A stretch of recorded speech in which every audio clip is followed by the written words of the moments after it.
Google page র্যাঙ্কের মতো Alexa র্যাঙ্কের মাধ্যমেও একটি ওয়েবসাইটের জনপ্রিয়তা বা তার ওয়েবসাইটে ভিজিটরের পরিমাণ ইত্যাদি জানা যায়।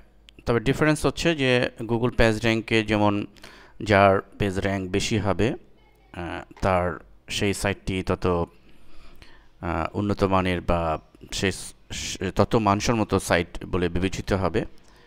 কিন্তু অ্যালেক্সাতে ঠিক তার উল্টোটা, অ্যালেক্সা র্যাঙ্ক যত কম হবে সে সাইটের তত জনপ্রিয় তত বেশি, এবং বিশেষভাবে ভিজিটর উপরই অনেকটা ডিপেন্ড করি অ্যালেক্সা র্যাঙ্ক নির্ণীত হয়।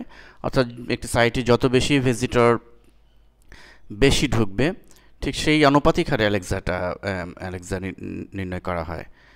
যেমন গুগল র্যাঙ্কে শুধুমাত্র ভিজিটর নয়, অনেক বিষয় বিবেচিত হয়, পূর্বে আলোচনা করেছি। কিন্তু অ্যালেক্সাতে কিন্তু মেইন বিষয় হচ্ছে ভিজিটর। সাইটের যদি অন্যান্য সাইটের অথেন্টিকেশন, সাইটের যে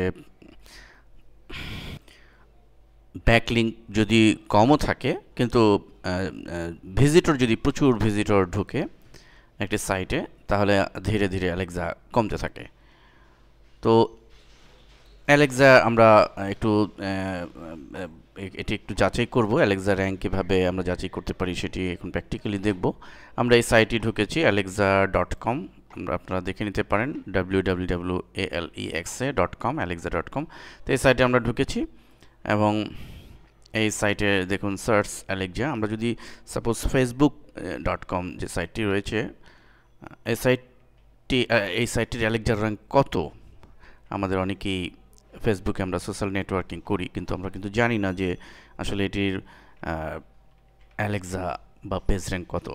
কিন্তু এখন এই দুটি টুলের মাধ্যমে আপনারা অনায়াসেই জানতে পারবেন। তো facebook.com সাইট দিয়ে আমি সার্চ দিচ্ছি, দেখুন লক্ষ্য করুন আমরা দেখতে পাচ্ছি যে অ্যালেক্সার ট্রাফিক র্যাঙ্ক 2 সারা ওয়ার্ল্ডের ভিতরে 2 নম্বর অবস্থানে আছে ফেসবুক, এবং আমরা যদি গুগল দিয়ে সার্চ দিয়ে দেখব গুগল রয়েছে 1 নম্বরে।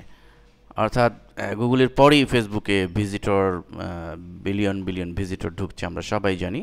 এ কারণেই ফেসবুকের র্যাঙ্ক এত টপ র্যাঙ্ক এখানে মূলত বোঝানো হচ্ছে যে এটি কম, এবং এটির আরও ইনফরমেশন এখানে দেওয়া আছে যে traffic rank in USA 2, site linking, কতগুলো লিঙ্কিং রয়েছে সাইটে, এখানে সেই ফিগারটি দেওয়া আছে। অর্থাৎ আপনি এই অ্যালেক্সা সাইটে ঢুকে যে কোনো ওয়েবসাইটের অ্যালেক্সা র্যাঙ্ক আমরা জানতে পারবো। এখানে একটি বিষয় মনে রাখার যে আমরা অনেক সময় কোনো সাইটে আসলে কেমন ভিজিটর, যেহেতু আমাদের জানার সুযোগ হয় না, আমরা হয়তো অনুমান করতে পারি যে ভিজিটর এরকম, কিন্তু এই অ্যালেক্সা র্যাঙ্কের মাধ্যমে আমরা একটা পারফেক্ট আমরা আইডিয়া করতে পারি যে আসলে এই সাইটের কত ভিজিটর হতে পারে। মনে রাখতে হবে যে 1 লক্ষের নিচে যেসব সাইট আছে সেই সব সাইটে প্রচুর ভিজিটর ঢুকে, মিনিমাম 1000 ভিজিটর থাকবেই, এটি ধরে নেওয়া যায়। তো অ্যালেক্সার মাধ্যমে আমরা এই সাইটের ভিজিটর এবং এই সাইটের জনপ্রিয়তা যাচাই করতে পারি। আমরা এখানে গেট ডিটেলসে গেলে আরও বিস্তারিত জানতে পারবো।